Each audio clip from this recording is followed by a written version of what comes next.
Bonjour mes amis, bienvenue sur ma chaîne YouTube. Aujourd'hui, je veux qu'on parle un peu du moteur 1.6 THP de chez PSA ou N13 de chez BMW Mini.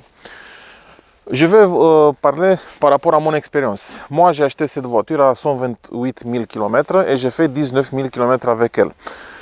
Cependant, j'ai changé plusieurs fois l'huile. Je sais que tout le monde dit que le 1.6 THP n'est pas un moteur avec une fiabilité bonne. C'est pas vraiment comme ça. Pourquoi? C'est un moteur à essence. Le moteur à essence a un régime de roulage qui est de 30% plus échauffé par rapport à un moteur à essence. Donc, on a un échauffement de l'huile qui est un peu plus gros et c'est pour ça que l'huile va se vaporiser, si je peux dire comme ça. Ok, j'ai essayé plusieurs fois plusieurs types d'huile. Tout d'abord, j'ai essayé 0W30, comme Peugeot dit, qu'on utilise pour le 156. Ayant 0W30, j'ai eu une consommation d'huile de 1 litre à 1000 km, roulage tout à fait normal, et de 1 litre d'huile à 300 km, roulage sportif. C'est inimaginable ça, à mon avis.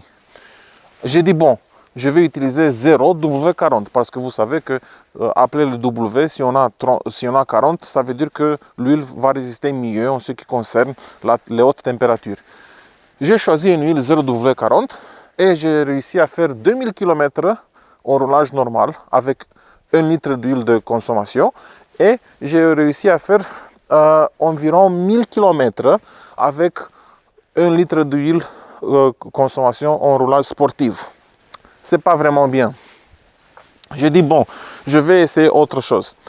J'ai mis 5W40 dans ce moteur, le 1.6 THP de 156 chevaux. Ayant le 5W40 de chez Total, de chez vous, avec norme C3 en ce qui concerne le catalyseur, j'ai eu une consommation d'huile excellente à mon avis. Pourquoi? Parce que j'ai eu 1 litre pour chaque 5000 km de roulage normal et 1 litre d'huile consommation pour 2000 km de roulage sportif. Ça, c'est étonnant à mon avis. C'est vraiment bien. Donc, attention, quand vous achetez ce genre de moteur 1.6 THP, pensez bien à l'huile.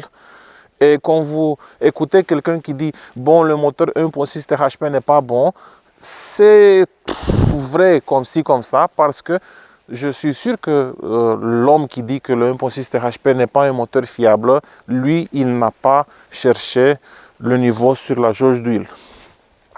Ayant une consommation d'huile sur le moteur à essence, c'est tout à fait normal, parce que si vous regardez chez Volkswagen, le 1.8 TCI et le 2.0 TCI ont le même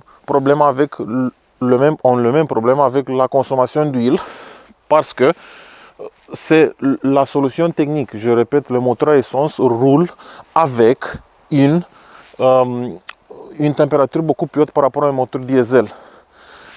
Une autre chose qui est liée en ce qui concerne cette consommation d'huile, c'est la quantité de l'huile du moteur. Pourquoi? Parce que notre quantité pour le petit 1.6 THP d'huile est de juste 4 litres. 4 litres, c'est rien.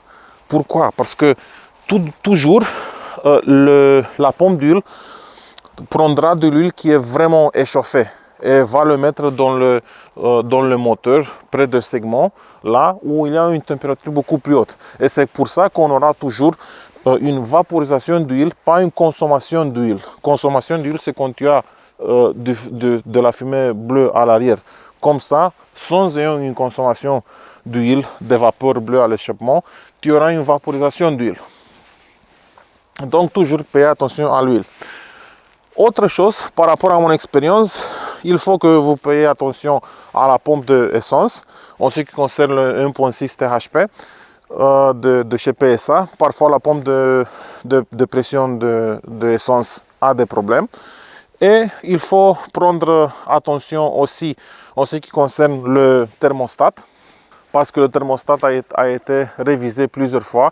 Si vous avez un 1.6 THP de 2012 et vous changez à présent le thermostat en 2021 ou 2022, vous allez voir que le thermostat est tout à fait différent.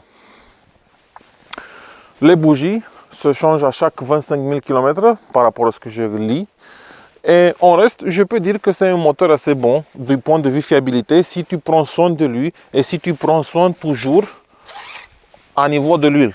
Toujours, il faut prendre soin du niveau d'huile avec les moteurs à essence. Surtout avec un moteur à essence avec une turbo. Bon, la seule chose que moi j'aime pas en ce qui concerne ce genre de moteur, c'est la consommation. La consommation en Roumanie, en Bucarest, où moi j'habite, c'est assez grande. Pourquoi? Parce que, bon, à Bucarest, tu auras une consommation de minimum 15 litres à 100 km. Roulage tout à fait urbain, donc pas roulage de banlieue, tu sais. Et la consommation maximale en ville, c'est de 18 litres à 100 km. Donc pour moi, la consommation de ville, c'est entre 15 et 18 litres à 100 km avec cette voiture et ce moteur en parfait état mécanique. Et en ce qui concerne la consommation d'huile hors de la ville, c'est sur l'autoroute. Si on a une autoroute plate, sans avoir de collines ou de descentes, la consommation sera d'environ 7 litres à 100 km, à 130 km à l'heure bien sûr. Et si tu roules dans le chemin national et tu as des collines à grimper, à escalader ou à descendre, tu auras une consommation d'environ 9,5 litres à 100 km. Si tu roules sport sur le chemin national ou si tu roules sport sur le chemin de montagne, sur l'école, comme vous disiez en France, je pense, tu auras une consommation de, à mon avis, par rapport à mon expérience, de 12,5 litres à 100 km. Donc, le petit moteur, ça a beaucoup de travail, tu sais. Il a beaucoup de travail, le petit moteur. Bon, avec tout ça dit, mes amis, je vous souhaite bon voyage avec votre moteur à essence ou votre diesel, ça n'importe pas. Et à la prochaine!